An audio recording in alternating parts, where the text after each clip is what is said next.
Bonjour, je me présente, je m'appelle Milan, Bonjour, je me présente, je m'appelle Aman. je fais partie du projet des médias C'est nous. Aujourd'hui, je vais vous parler de la thématique que j'ai abordée avec mon groupe. On se demande, est-ce que les jeunes de quartiers populaires ils réussissent mieux dans le foot que les quartiers un peu plus aisés? Pour cela, on a interviewé différentes personnes qui sont expérimentées dans ce domaine. Et ils ont répondu plus ou moins à nos questions. Je vous laisse avec le contexte de la vidéo. Et bon visionnage, hein. Je m'appelle Ilyes Ramdani, je suis éducateur dans le club d'Aubervilliers, du FCM Aubervilliers. Alors, je suis Hakim Olassi, je suis sociologue, maître de conférences à l'Université de Paris-Nanterre. Je m'appelle Idrissa, je suis éducateur spécialisé, éducateur sportif et l'association à Saint-Denis, Urban Jeunesse Academy. Ouais. Si on prend les statistiques, chaque année on entend des versions différentes, mais ça joue en gros entre le bassin de Sao Paulo au Brésil et l'Île-de-France. En Europe en tout cas, pour ce que je connais le mieux, il n'y a pas d'équivalent en termes de densité, de talent, de joueurs avec l'Île-de-France et même plus spécifiquement la banlieue parisienne en fait. Il y a un nombre de joueurs, un nombre de footballeurs dans ce qu'on appelle la base, la masse entre guillemets, et dans l'élite, ils viennent de ces quartiers-là, qui est impressionnant. Donc je pense qu'en tout cas au niveau européen, c'est certain que c'est le plus gros vivier qui existe. D'un point de vue sociologique, on peut dire sans trop se tromper qu'en effet, il y a beaucoup de jeunes d'être issus de quartiers populaires, de région parisienne d'une part, et d'autre part de quartiers populaires. La détermination, c'est le truc qu'on a plus dans les quartiers populaires que les autres parce qu'on sait d'où on vient, on sait ce qu'on traverse au quotidien. C'est vrai que même aussi les quartiers aisés, ils traversent peut-être des moments difficiles aussi, il n'y a pas de problème. Mais s'il y a un mot à dire, c'est la dalle, la détermination. Il y a un truc qui ne dépend pas de nous, qui est une question d'urbanisme et d'histoire de ces quartiers-là. C'est qu'à un moment, il y a des gens, une puissance publique qui a décidé de mettre les gens issus de l'immigration, pour l'essentiel, autour de Paris, dans des quartiers ultra denses, avec des bâtiments verticaux, avec plein d'étages, plein d'appartements à l'intérieur. Et donc tout ça, ça a mis du monde. Donc déjà, il y a une question de densité. Ici, on dit souvent pour rigoler, il suffit de secouer un bâtiment et il y a 10 footballeurs qui descendent. Et ça, c'est vrai. Si je regardais ma propre trajectoire avec des lunettes de sociologue, en effet, je me dirais que finalement, je ressemblais à beaucoup de jeunes de quartiers populaires qui en effet jouaient au foot tous les jours. Nous, c'était la passion. Après l'école, voilà, j'ai acheté mon sac à dos, j'avais qu'une envie, c'était aller jouer au foot. Moi, je me rappelle, pause le midi, j'allais jouer au foot au collège, etc. Donc évidemment, j'aurais vécu qu'une chose, c'est de devenir joueur professionnel. Et après, pareil, moi, en effet, quand j'ai joué en club, j'ai compris assez vite que ça allait être compliqué, qu'il y a une compétition, que c'est la compétition, c'est plus du jeu. C'est plus tu joues avec tes potes en bas du quartier, etc. ou dans le quartier. C'est une compétition. Il faut réussir, il faut avoir de discipline. Moi, je me rappelle qu'au début des entraînements, on courait. Moi, je détestais ça. Donc, il y a tout un ensemble de paramètres qui ont fait que j'ai fini par arrêter le foot en club. Mais voilà.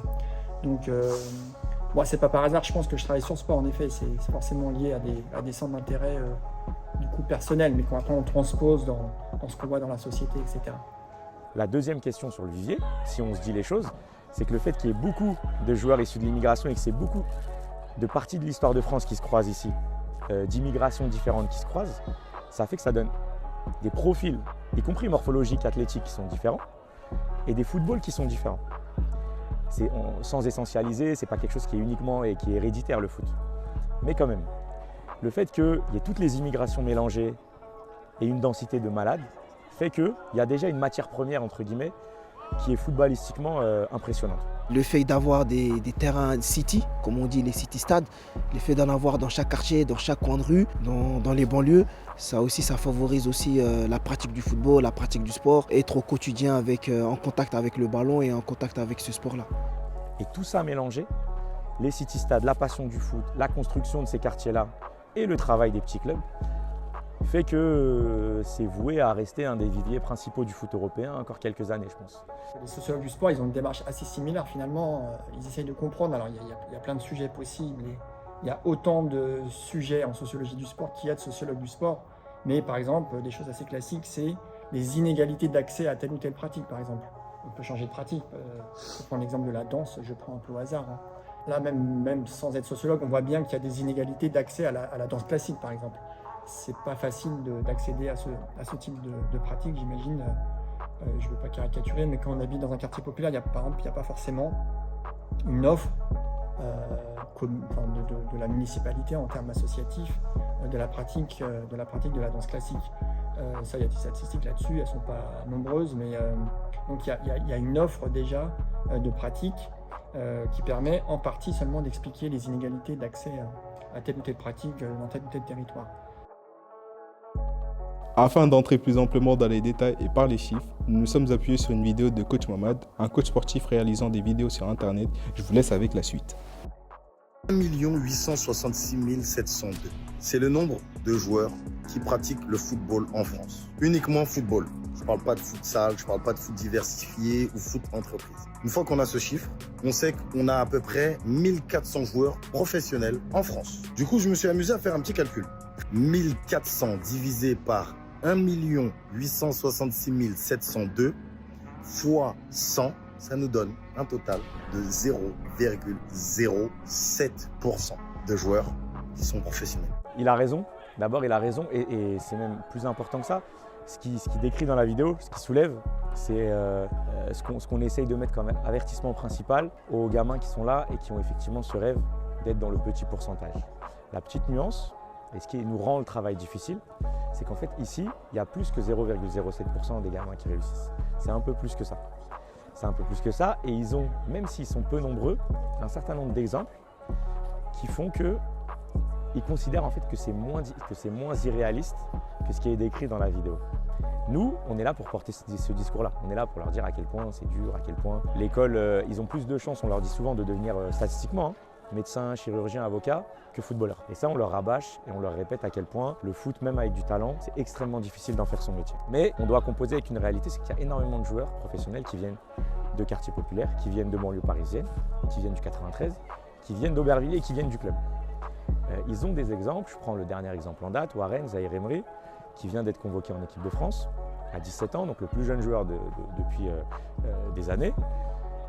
Warren, il était il y a quelques années encore à leur place sur ce terrain, plus jeune qu'eux, mais Warren, il passait ses soirées ici à mettre des frappes, à taper dans le ballon. Et donc, ils sont un certain nombre à l'avoir vu. Et forcément, chez eux, ça crée un truc d'identification qui fait qu'ils ont l'impression que c'est possible. Quand ils regardent les footballeurs pros, ils ont les mêmes codes, les mêmes parcours, ils ont joué dans les mêmes clubs qu'eux, amateurs, et donc ils ont l'impression que c'est possible. Et ce phénomène d'identification, c'est dur de lutter contre ça.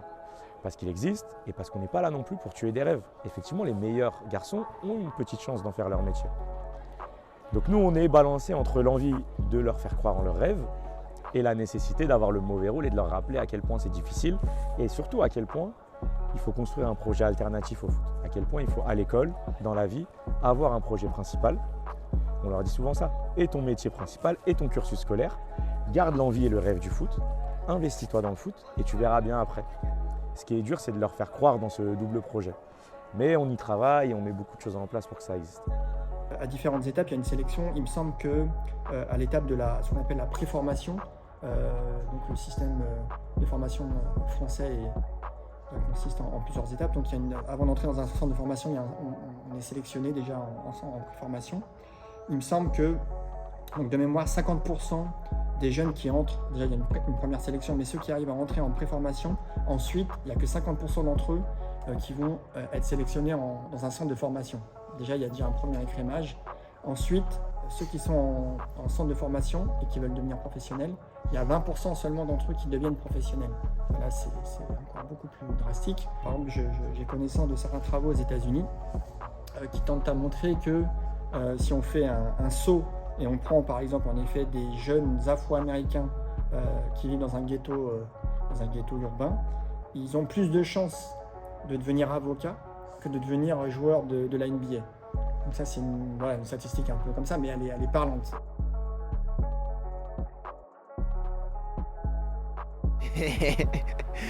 Oh, j'étais pas bien, j'étais en dépression totale. En fait, je me suis entêté, c'était un déni. Jusqu'à 28 ans, 27 ans, je me suis dit, faut que j'aille chercher ce contrat pro, faut que je réussisse dans le football. Le moment fatidique où j'ai vu que voilà, c'était plus possible, ça m'a vraiment mis un coup dans la tête et après on a su rebondir.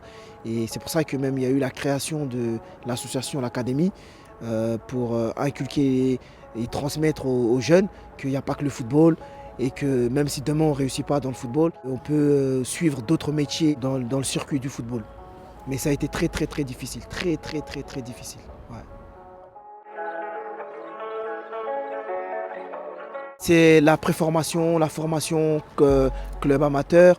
Et après, si le joueur est détecté par une structure professionnelle, il rentre en centre de préformation ou de formation, où ça continue à s'élargir avec ces clubs professionnels-là.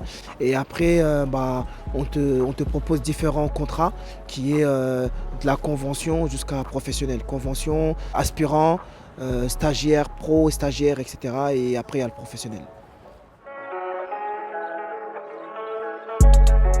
On part d'un petit taureau à l'entraînement et ça va jusqu'à quand on a des grandes discussions sur Parcoursup et qu'est-ce que tu fais l'année prochaine. Et en fait, c'est les mêmes valeurs. On ne fait pas des grandes phrases parce que ça va les saouler, ils vont dire qu'est-ce qu'ils me racontent. Mais sans qu'ils s'en rendent compte presque, on essaye d'inoculer en eux le même goût de l'effort, le même goût de la cohésion, du sacrifice, dans un petit taureau, dans un petit jeu à l'entraînement, dans le petit banni que vous voyez là, que dans leurs études, etc. Et en fait, c'est important. Je parlais avec un jeune qui fait médecine en ce moment, qui était chez nous il y a quelques années, et qui dit c'est hyper stressant la médecine, c'est hyper dur, les concours, il y en a qui pleurent autour de moi. Il dit mais vous m'avez tellement rendu fou si on se dit les choses comme il me l'a dit, mais en fait on a tellement été exigeant avec lui, on lui a tellement transmis ce truc de dépassement de soi, de goût de l'effort. Je te jure qu'il m'a dit le concours de médecine c'était rien en fait, j'ai pas stressé parce que j'avais déjà vécu des finales de tournoi, vous me criez dessus, vous étiez derrière moi, ça a l'air bête hein, mais je suis persuadé et moi c'est mon cas etc. J'ai passé des concours, des trucs un peu chiants dans ma vie. Je te jure que le foot, ça transmet des trucs qui te servent ensuite. Et je pense qu'on a cette spécificité-là quand même dans l'équipe. Je leur dis, qui veut devenir footballeur, ils lèvent tous la main. Je dis, écoutez, à partir de maintenant, quand je dis ça, personne ne lève la main. Parce que vous allez vous rendre malade, demain vous n'êtes pas footballeur. Donc on est là pour travailler, on va faire les choses nécessaires, on essaie de vous accompagner au mieux. Mais ne rêvez pas à dire ouais footballeur. Parce que tout ce que vous voyez à la télé, c'est des paillettes, etc. Ça brille. Mais le contour, le décor et l'arrière-plan du football, il est vraiment énorme. Donc voilà, ne rêvez pas trop, travaillez à l'école, soyez assidus et rigoureux sur le terrain et écoutez les profs, les parents, etc. Je leur dis clairement, ne rêvez pas, laissez les enfants s'amuser parce que c'est avant tout un plaisir, un amusement. Ne vous voyez pas en eux, c'est-à-dire ne vous comportez pas comme si vous étiez eux. Donc laissez-les travailler comme ils peuvent. S'ils veulent venir, ils viennent. S'ils ne veulent pas venir, ne les forcez pas. Et à chaque séance d'entraînement, ça tombe bien que tu me poses cette question-là, je leur dis, est-ce qu'on vous a forcé à venir? Je leur pose la question. Il y a des enfants qui osent me dire oui. Si je dis oui, j'appelle le papa, tu rentres chez toi. S'ils me disent non, t'es bienvenu, bon travail. Tu vois? Et c'est important, ouais. Mbappé, Kanté, Kipembe, Zidane ou encore Pogba, les joueurs issus de quartiers populaires ayant excellé dans le foot sont nombreux. Au-delà de ces exemples les plus connus, les différentes interviews que nous avons menées nous parviennent à cette conclusion. Oui, les jeunes de quartiers populaires réussissent mieux dans le football. Cela s'explique par des facteurs historiques ou encore urbains. Néanmoins, ça ne veut pas dire que cela se fait sans travail ni sacrifice. Le chemin est long avant d'espérer devenir joueur professionnel. Alors, s'il y a bien un conseil à écouter, c'est de ne pas tout miser sur le foot. Mais il faut avant tout rêver. Continuez à rêver. Continuez de rêver. Continuez de rêver. Continuez de rêver. Continuez de rêver. Continuez de rêver.